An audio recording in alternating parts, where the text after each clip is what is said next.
أشهد أن لا إله إلا الله وأشهد أن محمدا عبده ورسوله أشهد أن لا إله إلا الله وأشهد أن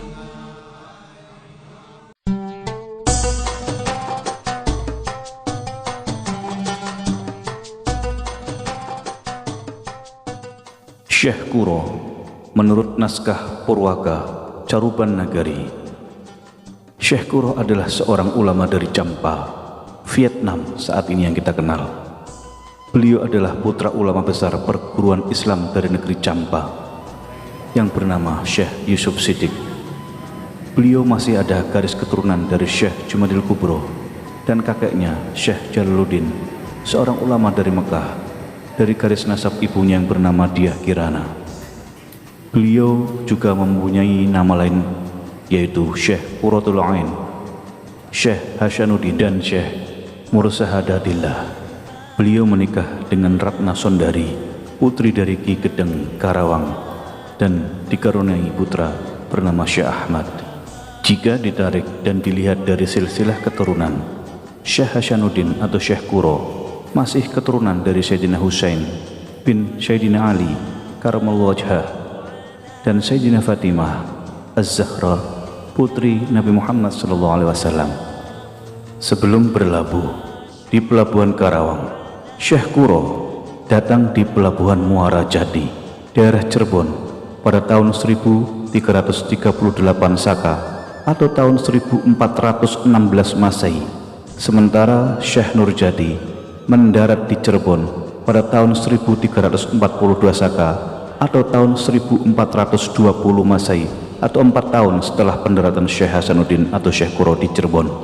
Kedatangan Syekh Hasanuddin atau Syekh Kuro di Cirebon disambut baik oleh Syekh Bandar atau penguasa Pelabuhan Muara Jati di Cirebon yang bernama Ki Gedeng Tapa. Maksud dan tujuan kedatangan Syekh Hasanuddin di Cirebon adalah untuk menyebarkan agama Islam kepada rakyat Cirebon.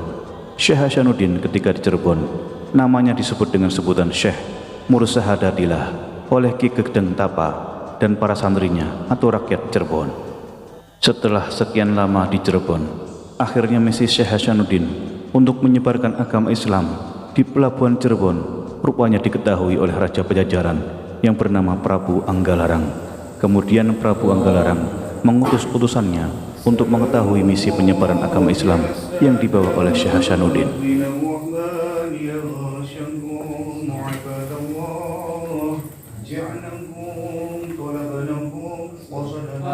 Salamullah ala yasin habibillah ala khayyabatum mudhani fahasyakum wa hasyakum sa'adana id adaynakum wa husnaki nazarakum salatullah. Ketika utusan Prabu Anggalarang sampai di Pelabuhan Cirebon, maka utusan tersebut diterima dengan ramah oleh Syekh Hasanuddin atau Syekh Mursahadatillah atau Syekh Kuro.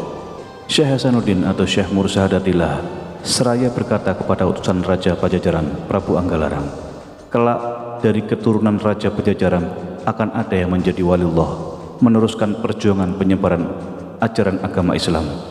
Peristiwa ini disambut gembira oleh Ki Gedeng Tapa dan para santri atau rakyat Cirebon, karena Ki Ageng Tapa sangat ingin terus berguru kepada Syekh Hasanuddin atau Syekh Mursahadatillah atau Syekh Kuro untuk memperdalam ajaran agama Islam.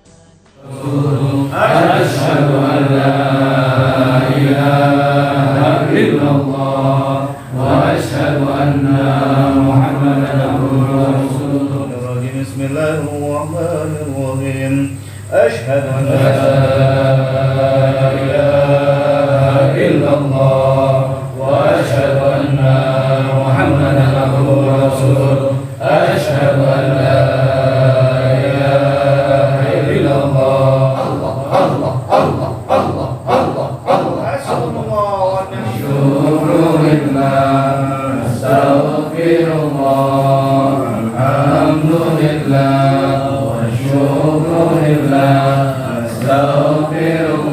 Allahumma salli ala sayyidina Muhammadin nabiyil ummi wa ala alihi wa sahbihi wa sallim. Allahumma salli ala sayyidina Muhammadin nabiyil ummi wa ala alihi wa sahbihi wa sallim. Allahumma salli ala sayyidina Muhammadin nabiyil ummi. Suatu waktu Syekh Hasanuddin atau Syekh Mursahadatillah pernah pamit kepada Ki Gedeng Tapa Muara Jati Cirebon karena harus berdakwah ke Malaka dan Sumatera. Maka Ki Gedeng Tapa Muara Sakti Cirebon menitipkan anak kandungnya, putri kesayangannya yang bernama Nyi Subang Larang untuk ikut berlayar bersama Syekh Hasanuddin atau Syekh Mursahadatillah ke Malaka. Syekh Hasanuddin atau Syekh Mursahadatillah atau Syekh Kuro mukim dan diberi lahan oleh Raja Sunda Pajajaran yang berada di Pelabuhan Bunut Kertayasa, Kampung Bunut, Kelurahan Karawang Kulon, Kecamatan Karawang Barat, Kabupaten Karawang sekarang ini. Maka di Karawang ini Syekh Hasanuddin dikenal sebagai Syekh Kuro karena beliau adalah seorang yang hafal Al-Quran, yang sekaligus qori yang bersuara sangat merdu. Syekh Kuro datang di Karawang pada tahun 1418 Masehi setelah mendarat di Muara Jati Cirebon tahun 1416 Masehi dengan menumpang armada Laksamana Cheng Ho yang diutus Kaisar Tiongkok Cheng Tu atau Yung Lo, raja ketiga zaman dinasti Ming. Ekspedisi Tiongkok datang ke Cirebon atas titah Kaisar Ming, Kaisar Yongle dari Tiongkok, berkuasa tahun 1403 sampai 1424. Kaisar ketiga dari dinasti Ming yang sangat terkenal pada tahun 1432 Masehi dipimpin oleh Laksamana Cheng Ho dan Laksamana Sampo Ho. Kaisar Ming menugaskan untuk mengunjungi berbagai bangsa-bangsa untuk menjalin hubungan persaudaraan antara Tiongkok dengan bangsa-bangsa tersebut. Kaisar Ming membekali ekspedisi dengan 25.000 hingga 27.000 pasukan dan 50 buah kapal besar. Catatan lain bahkan menyebutkan armada terdiri 307 kapal laut yang terdiri dari kapal besar dan kecil, mulai dari kapal bertiang layar 3 hingga bertiang layar 9. Kapal tersebut memiliki panjang sekitar 400 feet atau 120 meter dan lebar 160 feet atau 50 meter. Rangka layar kapal terdiri dari bambu Tiongkok. Laksamana Cheng Ho di antara penjelajahannya adalah ekspedisi ke Nusantara antara tahun 1405 hingga 1433 Masehi. Cheng Ho adalah keturunan suku Hui, suku bangsa yang secara fisik mirip dengan suku Han, tetapi beliau memeluk agama Islam. Perkembangan pesat dakwah Syekh Kuro di Karawang menarik hati Raja Sunda Pajajaran yaitu Prabu Anggalarang, sehingga segera mengirim utusan yang dipimpin oleh sang putra mahkota yang bernama Raden Pamanah Rasa untuk meninjau pesantren Syekh Kuro. Tatkala putra mahkota ini tiba di tempat tujuan, rupanya hatinya tertambat oleh alunan suara merdu ayat-ayat suci Al-Quran yang dikumandangkan oleh Nyai Subang Larang. Putra mahkota yang setelah dilantik menjadi Raja Pajajaran bergelar Sri Paduka Maharaja Ratu Haji atau Prabu Siliwangi itu tanpa ragu-ragu menyatakan isi hatinya untuk memperistri Nyi Subang Larang yang cantik dan halus budinya.